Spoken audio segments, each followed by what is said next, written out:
Welcome to Whiskey and Whiskers Midweek. This is your host, Chop. Gator. Chris. Blake. And this week we're talking about cowboy movies. Yeah, so this is my favorite genre of movie. We've given some love to science fiction. We've talked a lot about like big Hollywood movies, horror movies, comedies, but we never talk about cowboy movies anymore. And it's almost a lost art at this point, but some of the best movies that have ever been made are cowboy movies. They just rode that horse, though, man. There's got to be a joke there about beating a dead horse, right? Yeah, dude. Something. I think Rode it to the ground. I think there's two different kinds of cowboy movie, really. Like if you boil it down, you've basically got John Wayne on one side. He's like Superman, right? He's bigger than life. He's always the good guy. He's like a superhero. Yeah. And then you've got John Wick. And then on the other side, you've got Clint Eastwood, who is the anti-hero. And that's what really represents like the Wild West, like the idea of like anarchy or chaos or madness, and like a hero coming up out of the ashes or something. Yeah. So like the outlaw Josie Wales. yes, Yeah, The literally outlaw coming Josie out of the ashes. Yeah. So I want to first of all I want to go around the table right off the top. What's your favorite cowboy movie? Does it have to be cowboy, or can we classify it as western? Yeah, it could be Western. Okay. Me? Yeah, sure. Jeremiah Johnson. Oh, I see you. I see what you did there. Yeah. Chop? I'm thinking Young Guns. Ah, you went a little newer, huh? Yeah. All right. I was going to do the same. Either Young Guns or Tombstone. Tombstone. So Tombstone is one of the newer ones that is a classic at this point. And I say newer, that came out in what, like 99 or something, 96? Before that, 95, 94. So, but when you're talking, Unforgiven is my favorite, or one of them. I have a couple favorite. Yeah. That's Clint Eastwood. Unforgiven is one of my favorite movies of all time. The other one is The Man Who Shot Liberty Valance. Two very different movies, and both of them are like Hard Knocks. I think Unforgiven was the first time Clint Eastwood wrote, starred in, and directed a movie on his own. Oh, okay. And he ended up winning like everything that year, like everything. Best Picture, Best Supporting Actor. It's got Morgan Freeman. It's got Ed Harris. It's got Richard Harris. Ed Harris is from Apollo 13. Richard Harris. He ended up playing Dumbledore later. Who else? What's the guy from The French Connection? What's his name? Gene Hackman. Oh, okay. Gene Hackman plays Little Bill. And Morgan Freeman just kills it. Yeah. It ends up the movie starts off with William Money being like a pig farmer, and he's washed up, dude. He's a washed up killer, right? And now he's trying to do right. His wife is dead, so he always does like this. Oh, your mother, God rest her soul, she cured me of my drinking, and she'd never, let me. In my younger, weaker days, I'd be prone to hitting an animal like this. When he's talking about his horse. Your mother, rest her soul, she cured me of my, being mean and cursing an animal and my drinking. And so this kid comes right into town, and he tells them about how this hooker got beat up, sliced up, they cut her eyes out, they cut her tits off, like, going hard. And he's like, well, I guess he had it coming. And then the kid's like, he's bragging about how he's the killer himself, and he wants to go kill these cowboys for a ransom, right? Or not a ransom, a bounty. So he recruits Clint Eastwood, who in turn recruits his old running buddy, which is Morgan Freeman. Yeah. And it's these two old timers and this young kid going out on their last ride or whatever. The whole movie, William Money is soft, right? Like he's a wuss. Yeah. They try to, it's cold outside and it's raining, and he goes inside the bar and they Little Bill, Gene Hackman, finds out that he's there to kill the cowboys, and so he like beats the shit out of him, and he runs away with his tail tucked between his legs and almost dies. So anyway, they at the end of the movie, the whole thing, I don't want to give anything away for those of you that want to see it, but it all culminates into a showdown between William Money, who's, for lack of a better word, retired and coming out of retirement, and Little Bill, who's a bad motherfucker.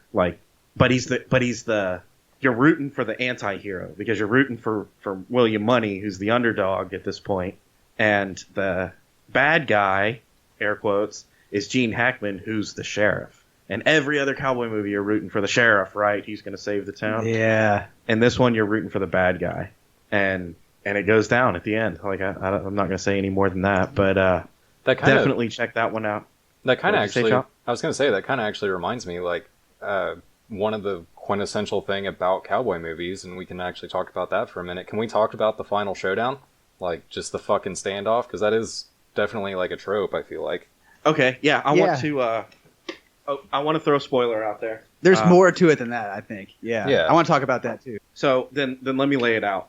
Spoilers for those of you that haven't seen it and want to check it out. So as William Money is convalescing, recovering from his beating that he just got laid down on by Little Bill, Morgan Freeman and the kid go out to kill one of the two cowboys, and they get him. And as they're riding back out, the posse or whatever catches Morgan Freeman, and they start whipping him. And he's trying to cover. He's not talking, but he's trying to cover for his friend William Money. Well, one of the hookers that finds out about it rides to William Money, and he's like laid up in the country in this, like a shed or something. And she tells him, like, he's like, I'm gonna go gather Ned and I'm gonna get out of here and we're gonna go home. Like, this isn't for us. We're not like this anymore. And she's like, Ned's dead. And he's like, what do you mean Ned's dead? She goes, yeah, Little Bill killed him. And he goes, how did Little Bill kill Ned? Ned's on his way home. He didn't do anything. Like, I killed the guy. Why did they kill Ned? Because Ned's not the one that, I don't think Ned killed the guy, I think. So she's like, yeah, they caught him, and Little Bill started hurting him. And at first he wouldn't talk, but then Little Bill started hurting him real bad. And he was like, and what did he tell him? He told him that you were William Money out of Kansas and Cheyenne, and that you killed so-and-so, and you did this and that. And he goes, I don't guess that scared Little Bill, did it? And she goes, no, he just kept hurting him. And he goes, okay, where's Ned now? He's out front of Greeley's. And you can just see his eyes go from, like, this passive, like, guy to turning red. Like, he acts it, and he crushes it. What do you mean is that he's out front of Greeley's? Yeah, they got a sign on him out front of Greeley's. He's like, a sign out front. You know how he talks through his teeth? Yeah. A sign out front of Greeley's. And he gets up, gets on his horse, and the kid's like, oh, shit, what's going on? Jumps on his horse to follow him. The kid's the one that killed the first guy. That's what it is. So they're riding into town, and the kid's crying on his way into town, and he's drinking this bottle of whiskey. And Clint Eastwood's explaining to him, like, it's a hell of a thing killing a man. You take away everything he's ever got and everything he's ever going to have. And the kid's trying to act like he's hard, but he's also crying at the same time. Yeah. And when they go to ride into town, they stop on the edge of town, and the kid's like, I'm not going with you. Like, you're on your own. I ain't like that. And he goes, what about your cut or something like that? And the kid's like, you keep it. I'd rather be, blind and ragged nobody than dead. Damn. And he's like, I'll send your cut when we're done. You need to get out of here. So the kid rides away. Clint Eastwood starts drinking off of that bottle, right? And he hadn't drank through the whole movie. He's like, oh, your mother, rest her soul, my wife, she cured me of drinking and cussing and fighting. I ain't like that no more. Well, he's drinking the whiskey now as he's riding up to this town. And in the town, Little Bill's got a posse, like torches, and he's hyping the troops. Anybody that rides with me tomorrow morning gets a drink. Anybody that helps me drag him back in gets 2 more. Now that's 3. After that, it's on you, Party, we're going to do our thing, and then tomorrow we're going to ride out and we're going to get this son of a bitch. And right then, it pans back out to Clint Eastwood as he's walking up to the saloon, and you see that bottle hit the ground, and it's empty. Oh, man. So, Little Bill rallying the troops. All of us, there's only 2 of them, and there's 14 of us. We're going to get them. They don't stand a chance. And that's if we can even find them. Those cowards are running, da-da-da-da. He's talking shit. And as he's talking about them even showing their face and how bad they're going to get it, he walks through the fucking doors into this room that they're all standing in. And he's got a shotgun, double-barrel shotgun. And he walks in, they all turn around, and they're like, what are you doing? And he looks at them all, and he goes, who's the owner of this shithole?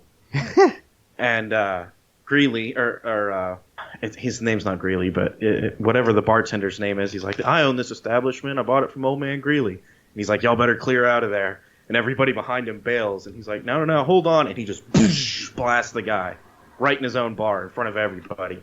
Blasts him down. Little Bill goes, well, sir, you are a coward. You cowardly son of a bitch. You killed an unarmed man. And he goes, he should have armed himself before he decorated his place with my friend. So Little Bill looks at him and he goes, "Well, I guess you're William Money, the killer of women and children." And he goes, "Yeah, I've killed women and children. Killed just about everything that walked or crawled at some time or another. And now I'm here to kill you, Little Bill." Damn. And Little Bill goes, "All right, gentlemen, he's got one barrel left. When he shoots, you gun him down like the mangy dog he is." And Clint Eastwood, without missing a beat, points that gun at him, pulls the trigger. And it goes click. And Gene Hackman goes, "Misfire, kill the son of a bitch." And they all start drawing. And Clint Eastwood pulls his pistols out, ducks down to one knee, and fucking starts gunning people down. Hell yeah. Kills everybody in the bar until he gets down to just Gene Hackman. Gene Hackman's bleeding out, right? Yeah. And he walks over, and Gene Hackman tries to swing a rifle up to shoot him, and he kicks it out of the way, and he points his pistol down at his face, and Gene Hackman goes, "I don't deserve to die like this. Not like this." And he goes, "Deserve's got nothing to do with it." And right in his face. Man. So there's a theme through the whole movie. There's a guy that is writing a book, and he comes into town with a badass gunslinger, and Little Bill like just dominates the shit out of this gunslinger and basically runs him out of town. Right? He doesn't kill him, but he beats the shit out of him, takes his guns, like makes him run out of town. This is a famous gunslinger. This is how badass Little Bill is, right? He's hyping his character up. So the writer starts following around Little Bill, and Little Bill's big dogging it, like, "Yeah, you when encountering superior numbers, you shoot the best gunfighter first, and da da da da." And so the writer's like, "Who'd you kill first? Who'd you kill first?" And he goes, "I don't know who I killed first. All I know is who I'm going to kill last." And he points his pistol at him, and he's like, "Nope, not me. Like, I'm all right with that." And basically the gist of it is like he goes, "I got lucky in the order.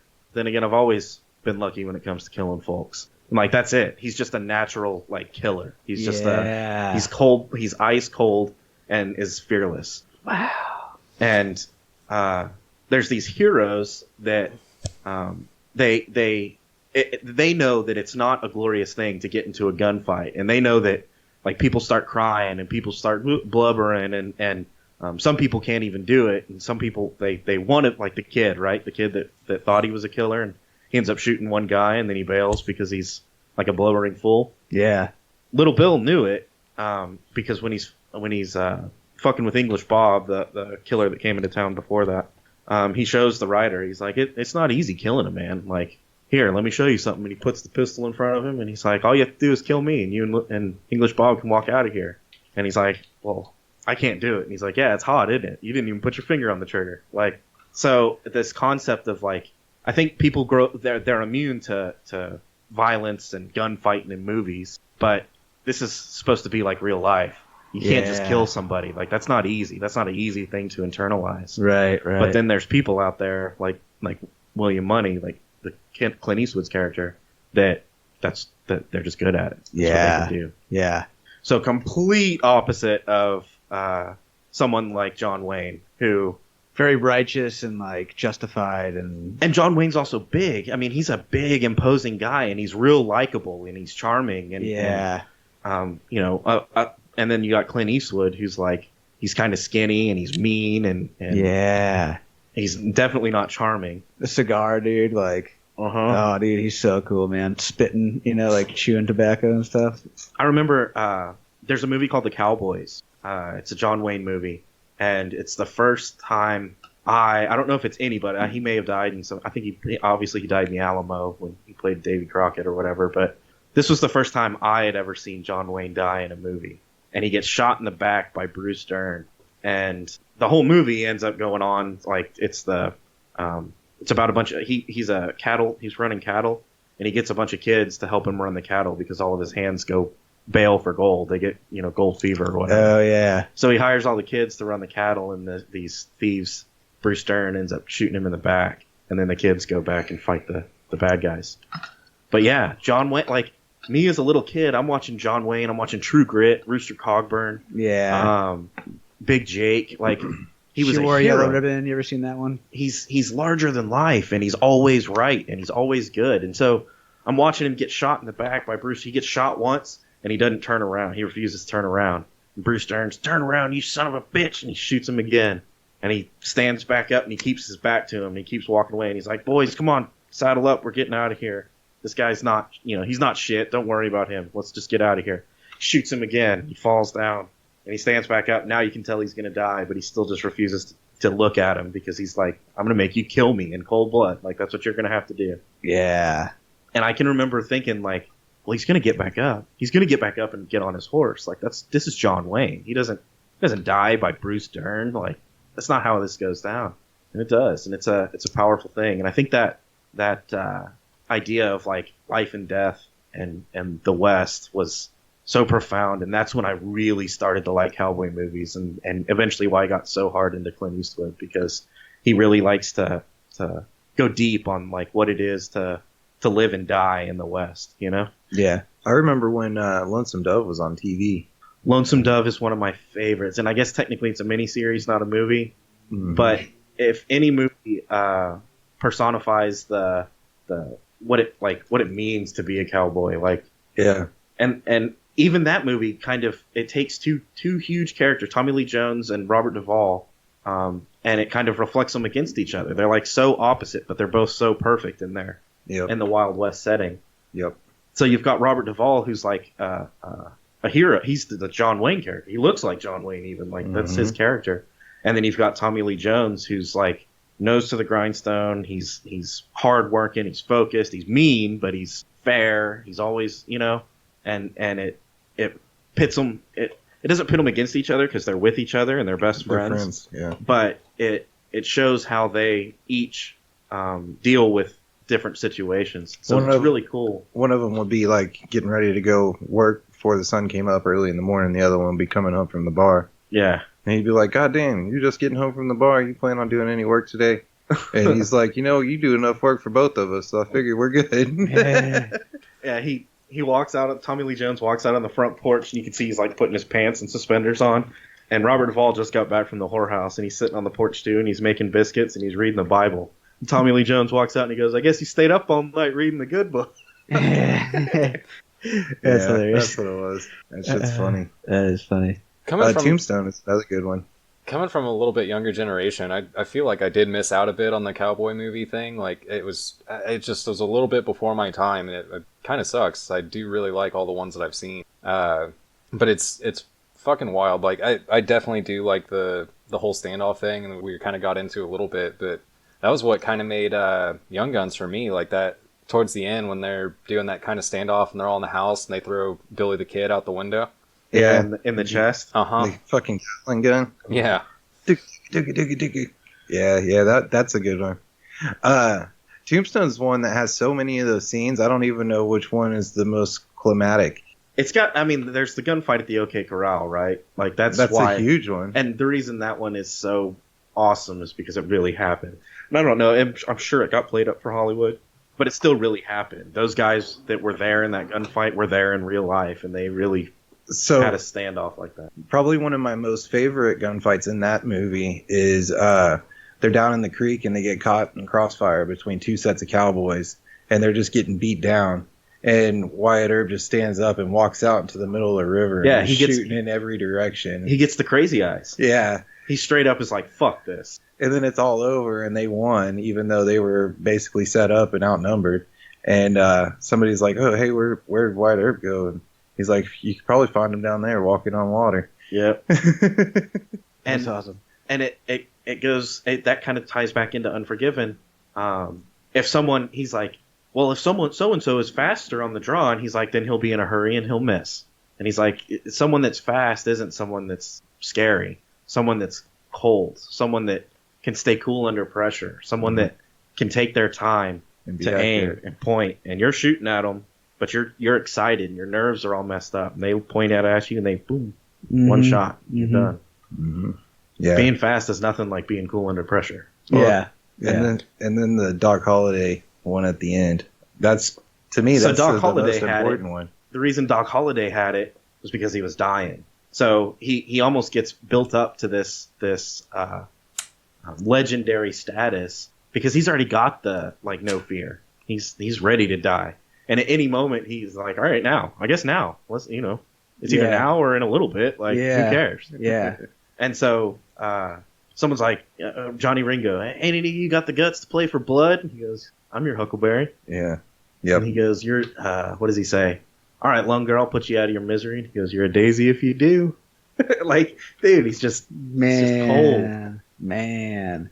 To me, the movie starts at the OK Corral, and the movie ends at Doc Holliday shooting Johnny Ringo. Mm-hmm. Yeah, Doc Holliday is one of my... And let's take a minute to talk about Val Kilmer. Val Kilmer has a dozen excellent roles. It's hard to be like, this is his best role, but he plays Doc Holliday, and it's iconic. Nobody played... Like, there's people that played Doc Holliday. He was Doc Holliday. Well, and Doc Holliday wasn't the star of the movie, but he was the star of the movie. He stole it, yeah. Man. Yeah, because I like Kevin Costner's version of Wyatt Earp better. Yep. He plays Wyatt Earp better than Kurt Russell does. He does. But Tombstone with Kurt Russell and Val Kilmer is a better movie. Yeah. Jeremiah Johnson. Yeah, dude. Can I take a moment to Yeah. put some light on that? You've seen it? Yeah, for sure. Yeah, dude. Like, I was thinking about it this whole time. He kind of goes through this, like, he goes into the mountains to get away from everything, you know? But he ends up getting, like, entangled in this whole new life, and it's crazy. It made me think of, like, the revenge cycle in a lot of the cowboy movies, like, where they have to go out and avenge something, you know? Like, John Wick is so popular right now. Okay. Right? And it's basically, or Taken is popular right now. At their core, like, those are inspired by cowboy movies. Those guys, or that storyline is the same as a lot of those old spaghetti westerns. Yeah. So that idea of vengeance, like, if you can get down with something like John Wick or Taken, you should check out some of these old cowboy movies. Sorry, I'm getting off on a tangent. Go ahead. Yeah, no, it's all good. Yeah. No, and, like, what's crazy about that is it's not so much about gunfighting in Jeremiah Johnson. It's, like, hand-to-hand combat, stabbing. Yeah, he has a knife. He's fighting. And there's an entire section of that movie. He kills an Indian, and he becomes known as, like, a great warrior. But he doesn't want to. Like, Right. That's what's so, like, terrible about it. He's with Del Gue, and they want to steal the horses. But he goes and kills the guys while they're sleeping, and he's like, why the fuck did you do that? I had to kill these motherfuckers because I'm with you, and you're trying to kill them. Mm-hmm. And then he just gets wrapped up into it, and they kill us. But it's not even a vengeance thing for the Indians. No. He becomes known as a great warrior. Mm-hmm. And the Indians are, like, it's part of their culture where if they kill a great warrior, then now they're a great warrior. Yeah. So they start gunning for Jeremiah Johnson. So he's just, like, riding through the mountains on a donkey, and, like, an Indian jumps on his back and tries to stab him. Yeah. And he keeps getting, like, more and more famous and more like a prize to get. And it's almost the more he withdraws and tries to get away, the more it sucks him in. Yeah. Remember towards the end when he's riding and he meets the guy from the beginning who helped him out? Oh, yeah. Bear Claw? Uh-huh. Chris Kravitz or whatever his name is. And he was like, so much hair on your head when so many's after it. You know, he says something like that. And it's like, man, you know, it's crazy. Well, and when the first time he starts, he's like about to freeze to death. Yeah. He has no idea what he's doing. That's far enough, Pilgrim. And it shows him, like, almost becoming a man, I guess. Or like growing up, like being like youthful almost, and just kind of being naive and stuff out there. And it's crazy too because he comes from like a war background. You know, he's got those like whatever military pants on, and people recognize it. They're like, "Oh, another war down there, huh?" And he's like, "I'm getting away from it." Yeah, it's just like it's crazy how they tie all that history stuff into it. And I love it when who's the bear hunter? That's the same guy, Chris Kravitz or something. Yeah, he's gonna teach him how to skin grizz, right? Yeah, dude. And he's like, hang on, and he goes outside, and Jeremiah Johnson's sitting in the cabin, and then he hears something, and he hears that dude running through the woods and laughing and cackling. And shit. He's like, what? You can see him like, what the fuck's going on up there? And he looks off into the tree line, and here comes this guy who's wearing like full, like, he's got grizz all over him, like his hat, his jacket, his pants, everything is made. The like necklace, bear claws everywhere. And he's running as fast as this old man can run, and he's booking it. Yeah, and there's a giant grizzly bear chasing him. He's just laughing and cackling. Grizzly bear's chasing him, and he goes, "Oh shit!" And he Jeremiah Johnson runs back in the cabin. That dude runs in the cabin, and the camera pans out, and it shows the bear run into the cabin, and then it shows that dude jump out the window. And now Jeremiah Johnson's in the cabin with a grizzly bear. That's crazy. Dude, it's that 50 caliber Hawken, man. That was like the main blood of that movie. He had to get one. He was like, I can't fucking do this until I get that. Yeah. That bear shit makes me think of The Revenant. The Revenant. That was a good movie, and again, another revenge tale. You know, Dances with Wolves. Oh So- man, yeah, great movie. that movie's like so good. There's so many. My other favorite, The Man Who Shot Liberty Valance, Jimmy Stewart, John Wayne.